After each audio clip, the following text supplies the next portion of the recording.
Nemesis Sub-Terra at Alton Towers. You have probably heard of Nemesis, but did you know there was once a ride being about what's underneath it? Deep beneath Forbidden Valley was one of Alton Towers' strangest and most terrifying attractions. It was called Nemesis Sub-Terra. But what actually was it? Well, let's go back to 2012 to find out. Nemesis Sub-Terra was a dark ride and drop experience at the Alton Towers Resort. Opened at 2012 and was located in the Forbidden Valley section of the park, right next to Nemesis, aka Nemesis Reborn now. But instead of taking you around a roller coaster, Sub-Terra took you underground. Your worst nightmare underground.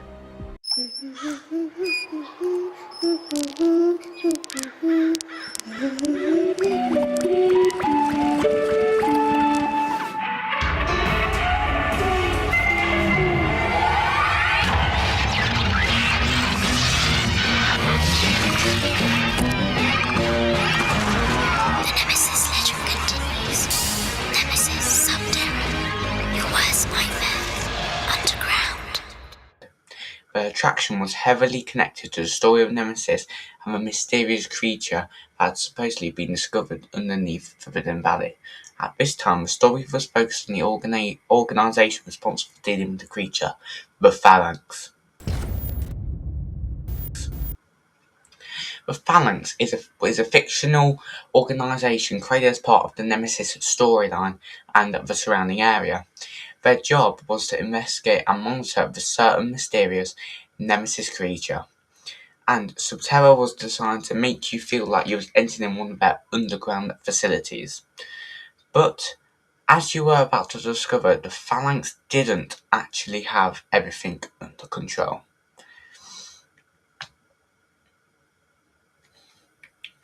When you entered Sub-Terra, you was taken into the underground Phalanx facility.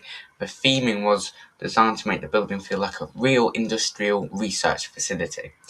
There were warning signs, equipment, and plenty of clues that something was dangerous being kept underground. The atmosphere was a huge part of the experience. Instead of immediately getting on the ride, you were given time to take in the story and understand something was very wrong in the building.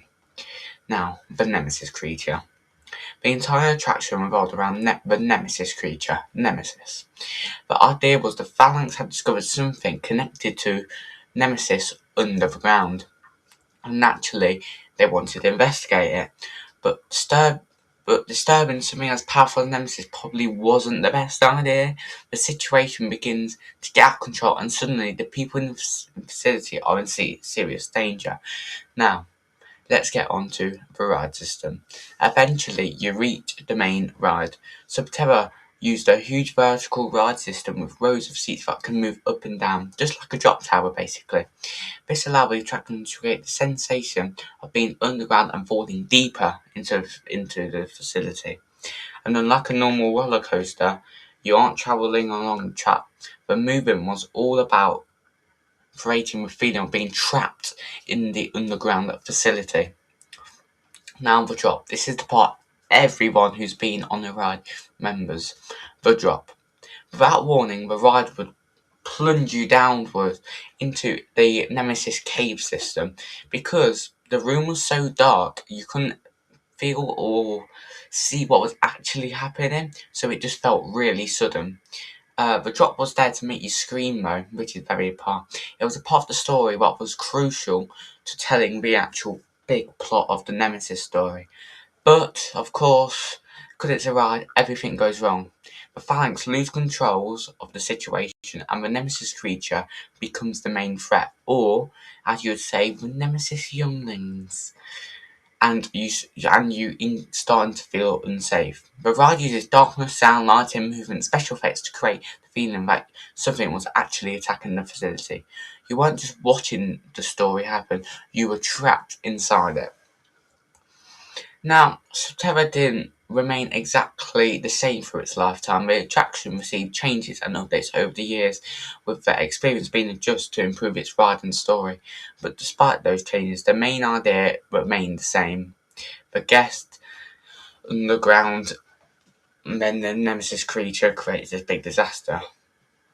But now what has happened? Nemesis Sub-Terra actually closed for quite a few years now, and it only opened in when Nemesis began retracked, so it would have been about 2023. But then it's now reopened in 2023 when Nemesis got again retracked, and now it's a good pop. But unfortunately, there are no actors currently. But the main question is, why was it so different? What made Nemesis Sub-Terra so interesting is how it combined the motion platforms for the lifts, the pre-show, not after the ride you go straight to the exit, you get the other bit of the experience, the old scare maze, and that has left a really good legacy for Alton Towers dark rides. But even though it's still not the best ride there, it has its good place in Alton Towers history. It was also home to quite a few scare mazes along the years when it was closed, and it wasn't a coaster what you remember. It was all this flat ride experience. So that was Nemesis Sub-Terra. A mysterious underground facility, a dangerous creature, a phalanx, and one seriously unexpected drop. Underwhelming drop, because it's only about 10 feet. Have you ever rode Sub-Terra, and would you like to see Alton Towers do another attraction like it? Let me know in comments, because I would absolutely love to know. Thank you.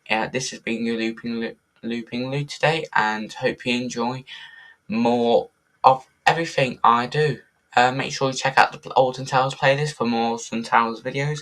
If you want Planet Coaster, I've got that too. See you later. Goodbye.